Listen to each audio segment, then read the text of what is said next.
still emotional. In 22 years, I never have. This is one of the worst things I've ever seen in my life. It is therefore ordered that you shall be put to death by electrocution. May God have mercy upon you. Can I please have my mom before I go? Please, let me just love my mom. I love you. I love you. Picture this, you're sitting in a courtroom. The air is thick with tension. A judge is about to deliver a sentence that will end someone's life. But before that gavel falls, you hear stories so disturbing, so incomprehensible, that they shake your understanding of human nature. What drives a 19-year-old to carry a piece of someone's skull as a trophy? What makes a teenager walk into a church and commit an act of unimaginable horror? And how does a 15-year-old become involved in crimes that result in decades behind bars? Today, we're diving deep into some of the most shocking death row and life sentence cases in American criminal history. These aren't just stories about crimes, they're windows into the darkest corners of the human psyche. Stories that made judges break down, that made hardened prosecutors pause, and that left entire communities asking one question: why? I need to warn you right now, what you're about to hear is disturbing. These are real cases involving real victims and real families whose lives were shattered forever.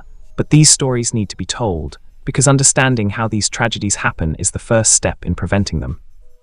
So buckle up, turn off distractions, because for the next 40 minutes, we're going to explore cases where the justice system had to grapple with the absolute worst of humanity.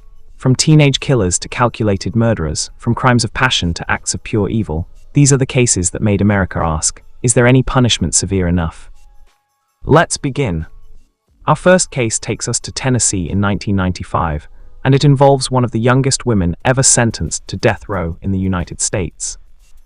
Christa Pike was only 19 years old. She should have been thinking about her future, maybe college, relationships, building a life. Instead, she was consumed by jealousy, a jealousy so intense that it would lead to one of the most brutal murders in Tennessee history. The victim was Colleen Slemmer, also just 19 years old. Christa convinced herself, wrongly, that Colleen was trying to steal her boyfriend.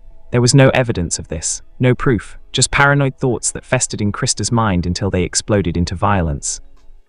On a cold January night, Christa, along with her boyfriend Tadaril Shipp and friend Shadala Peterson, lured Colleen out of her dormitory and into the woods. What happened next is almost too horrific to describe. The attack was prolonged and sadistic. Colleen was beaten with an asphalt chunk. She was slashed repeatedly. But the detail that truly shocked investigators was this: Christa and her boyfriend carved a pentagram into Colleen's chest while she was still alive. And then, and this is what made even seasoned investigators pause, Christa took a piece of Colleen's skull as a trophy. She wrapped it in a napkin and carried it in her coat pocket, showing it off like some kind of macabre prize. When police found the body and traced the evidence back to Christa, she didn't deny it. In fact, during her interrogation, she showed a chilling lack of remorse. She admitted she knew exactly what she was doing. She said, and I'm paraphrasing here, that she was taking out years of her own pain on Colleen. During the trial, the defense tried to argue that Christa had a difficult childhood, that abuse and trauma had warped her mind. And while that may have been true, Christa herself undermined that defense when she stated clearly, "I knew exactly what I was doing." The courtroom was silent as the judge delivered the sentence. Even judges, who see terrible things regularly, rarely show emotion. But this case was different. The judge openly said it was one of the worst things he'd seen in 22 years on the bench. "It is therefore ordered that you shall be put to death," the judge pronounced. Christa broke down crying, begging to hold her mother one more time before being taken away. It was a moment of humanity from someone who had shown none to her victim. Her boyfriend received life with the possibility of parole after 25 years. Shadala Peterson, who acted as lookout, got 6 years probation. And here's where the story gets even more complex. Christa Pike is still on death row today, decades later. She's tried multiple times to appeal her sentence, both at state and federal levels. Every attempt has failed.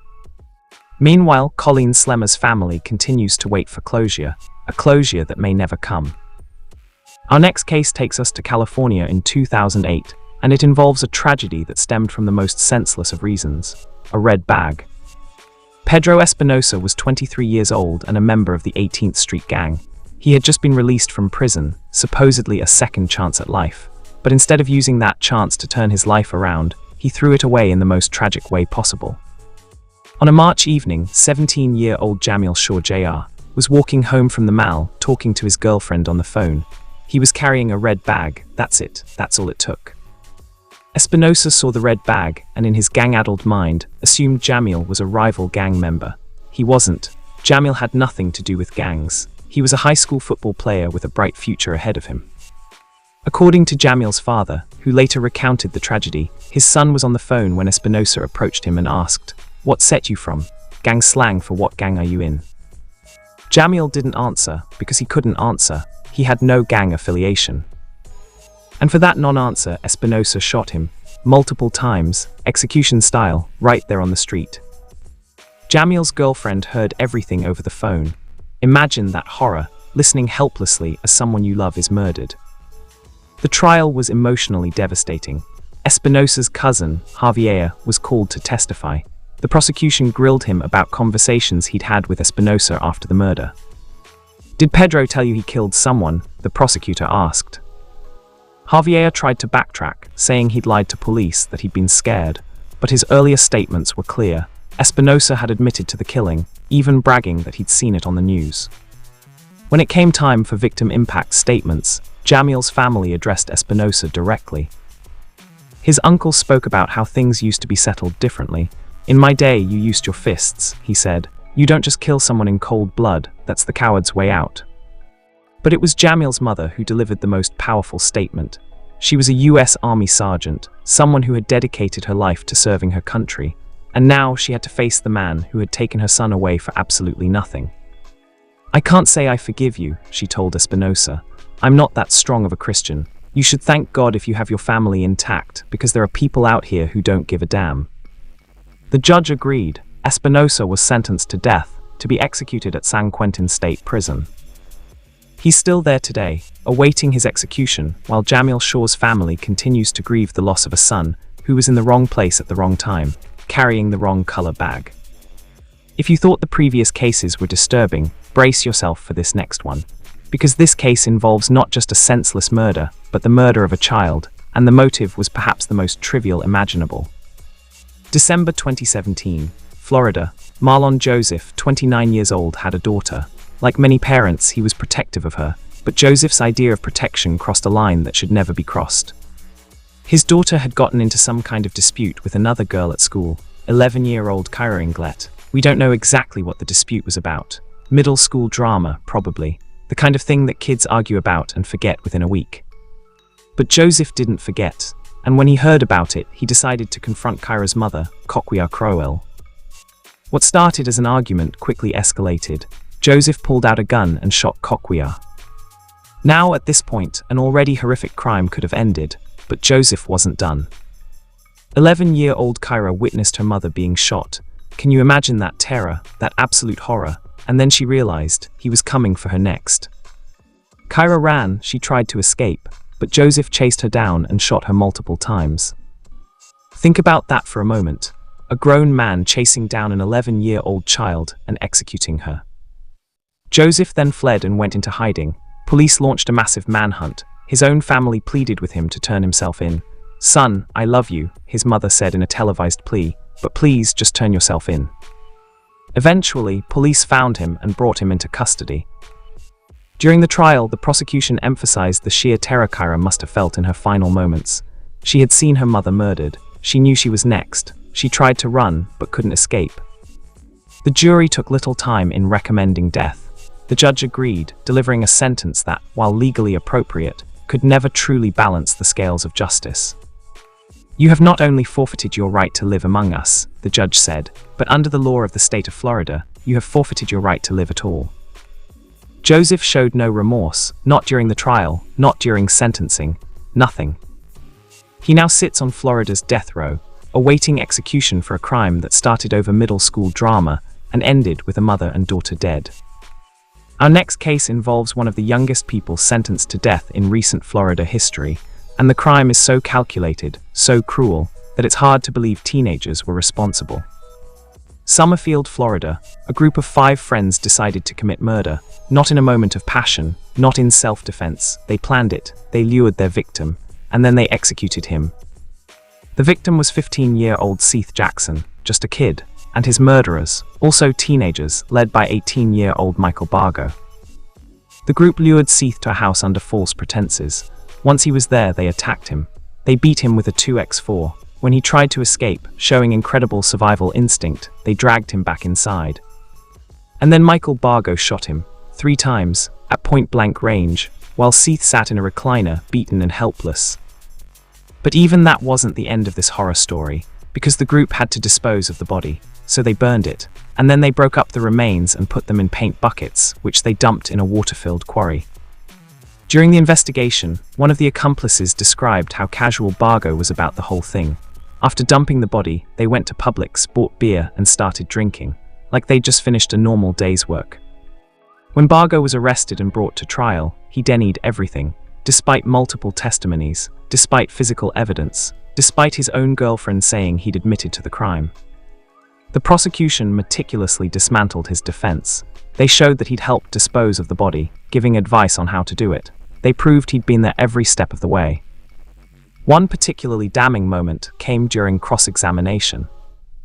"You told them to throw the buckets over the cliff, didn't you?" the prosecutor asked. "I mean, if they were going to do it, that'd be the way to do it," Bargo replied, essentially admitting his involvement while trying to maintain distance. His girlfriend testified that he told her directly, "I shot a kid." Bargo tried to claim she misunderstood him, that he'd said, "Somebody got shot with my gun," but the jury didn't buy it. The defense tried to argue mental illness, saying Bargo wasn't taking medication for diagnosed conditions, but nothing could explain away the calculated nature of the crime. When the verdict came back, it was unanimous: death penalty. We, the jury, unanimously find that defendant Michael Shane Bargo Jr. should be sentenced to death. Bargo's accomplices all received life sentences. He alone was sent to death row, the youngest person in Florida to receive that sentence in recent history. And all of this horror, stemmed from teenage drama and rage that spiraled completely out of control. This next case is particularly heartbreaking because it involves the betrayal of friendship and trust, ending in cold-blooded murder. January 2014, Ohio. 19-year-old Austin Mayers and his friend Timothy Mosley decided they wanted money. They knew someone who might have some: Justin Back, age 18, and his family. But there was a problem. Justin was friends with them. He trusted them. So Mayers and Mosley came up with a plan that was as calculated as it was cruel. They would kill Justin. They went shopping the day before and bought a steel cable, specifically to use as a murder weapon. This wasn't impulsive. This wasn't a fight that got out of hand. This was premeditated murder, planned over days. When they arrived at Justin's house, they put their plan into motion. They attacked him, choking him with the cable. When that didn't work as quickly as they'd hoped, Mosley pulled out a knife and stabbed Justin repeatedly. Justin, fighting for his life, tried to resist, but against 2 attackers, he had no chance. After killing their friend, they wrapped his body in a blanket, put it in a trunk, and hid it behind a tree. Then they shot him twice more, just to make sure. During the investigation, both Mayers and Mosley were brought in for questioning, and this is where things got interesting. Mayers immediately tried to pin everything on Mosley. He claimed he had no idea what was happening, that Mosley just suddenly went crazy and killed Justin. But Mosley, sitting in another interrogation room, could hear Mayers throwing him under the bus. He got angry, and he decided to tell the truth. Mosley admitted everything. He took a plea deal in exchange for testifying against Mayers, and his testimony was devastating. He explained how it was Mayers' idea from the start, how Mayers had told him about Justin's family having a safe with money, how they'd planned the whole thing together. Whose idea was it? The detective asked about various aspects of the crime. Austin's, Mosley answered again and again. When confronted with Mosley's testimony, Mayers finally confessed. He described the murder in chilling detail, including how he stabbed Justin in the back. At trial, before sentencing, Mayers tried to appeal to the jury's mercy. He addressed Justin's family directly. "I can only imagine the pain you're feeling," he said. "I'm sorry. I wish I could go back and stop this from happening." Then he made a plea for his own life. "If you choose for me to die, it's only going to cause more pain for another family, mine. It won't bring Justin back."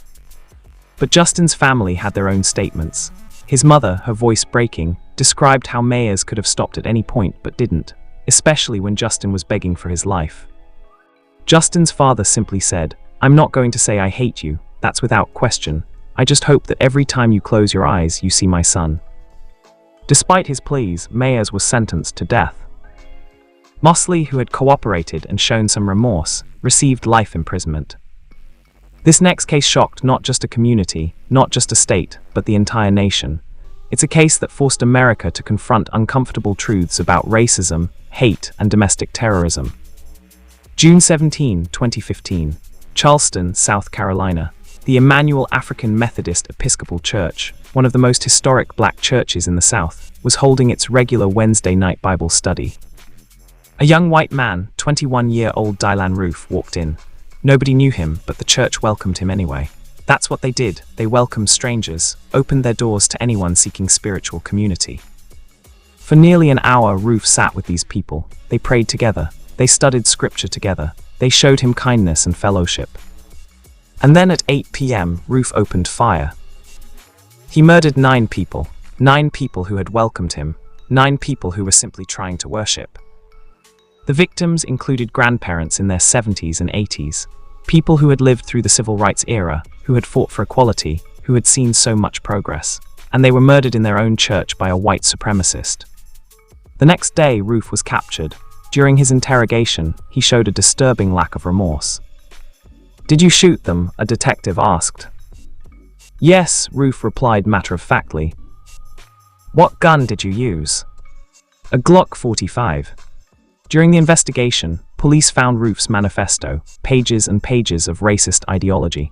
They found photos of him posing with Confederate flags. They found a list of other black churches he had considered targeting. This wasn't a crime of passion. This wasn't a mental breakdown. This was terrorism, plain and simple. Roof had specifically chosen this historic church because of its significance to the black community. At trial, prosecutors presented evidence of his white supremacist beliefs. They showed how he'd worn shirts with racist symbols, including the number 88, white supremacist code for Heil Hitler. They also showed surveillance footage of Roof practicing at a gun range with the same weapon he used in the massacre. Perhaps most disturbing was the testimony about how calculated everything was. Roof had scouted the church beforehand. He'd planned every detail. He knew exactly what he was doing. The verdict was never in doubt, guilty on all counts. The sentence, death. But even as Roof was condemned, many Americans grappled with bigger questions. How does someone become so filled with hate? How does a 21-year-old decide that mass murder is the answer? And how do we prevent it from happening again? President Obama addressed the nation, acknowledging that this wasn't the first time black churches had been attacked, referencing the dark history of racial violence in America. Roof's actions forced a national conversation about race, about domestic terrorism, about the symbols of the Confederacy, and about how we confront hate in our society. He sits on death row now, his execution delayed by appeals. But his impact, the trauma he caused, the conversations he forced, the lives he destroyed, will echo for generations. May 7, 2019. STEM School Highlands Ranch in Douglas County, Colorado. Another school shooting, words that have become far too common in America. 2 students, 18-year-old Devin Erickson and 16-year-old Alec McKinney, entered the school armed. Their plan was to shoot as many people as possible. They managed to injure 8 students before something remarkable happened. Other students fought back. 18-year-old Kendrick Castillo, along with classmates Joshua Jones and Brendan Bialy, didn't freeze. They didn't just hide. When Erickson's gun jammed, they rushed him. Kendrick Castillo gave his life to stop the shooting. His family later said he'd told them before, "If there was ever a school shooter, I wouldn't think twice about acting." He kept his word, and his actions, along with those of Jones and Bialy, a Marine recruit, stopped what could have been a far greater tragedy. When police arrived, they found Erickson and McKinney and arrested both. During initial questioning, Erickson tried to claim he was forced into it, that McKinney had made him participate. But at trial, McKinney rejected that narrative completely. "We share equal responsibility. No one forced anyone. We were both mutually agreeing." During sentencing, Erickson's family tried to explain the person they knew versus the person who committed this crime. "The Devin we knew was loving and caring," his grandfather said. "He made a big mistake, but he's a great guy." His sister spoke through tears about the brother she loved, the brother who had always been kind to her and her family. His father addressed the court as well. acknowledging the impossible pain of the Castillo family. I don't know how anyone can understand what it's like to lose your son, especially your only son.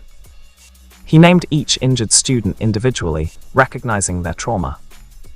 His mother apologized directly to the Castillos. I am a parent. I cannot imagine the pain of losing a child. Please know we care and have been praying for you. In the end, Erickson received life without parole. McKinney, being a minor, received life with the possibility of parole after 20 years. But no sentence could bring back Kendrick Castillo or erase the trauma experienced by every student in that school that day. We've covered 7 cases today, 7 examples of when human beings made choices so terrible, so destructive, that society decided they forfeited their right to freedom, and in some cases, their right to life itself. From Christa Pike keeping a skull fragment as a trophy, to Dylann Roof's racist massacre, to young students turning on their classmates, these cases show us the darkest possibilities of human nature. But they also show us something else. They show us victims who fought back like Kendrick Castillo. They show us families who, despite unimaginable grief, stood up in courtrooms and demanded justice. They show us communities that refused to let evil win. The death penalty remains one of the most controversial aspects of criminal justice. Some of the people we discussed today are still on death row decades later. Others have had their sentences commuted. The debate continues. But regardless of where you stand on that issue, these cases remind us of something fundamental. Actions have consequences. The choices we make matter. And some choices cause so much harm that no amount of time can ever truly make things right. To all the victims and families affected by these crimes, we remember you. Your pain, your loss, your courage in facing these trials, none of it is forgotten. And to anyone watching who might be struggling with anger, with violent thoughts, with dark impulses, please reach out for help. These cases show us where that darkness leads. It doesn't have to end that way. Thank you for watching. Please like and subscribe if you want more deep dives into criminal justice cases. And remember, the justice system exists not just to punish, but to protect. To protect society, to protect the innocent, and to ensure that those who commit evil are held accountable. Until next time,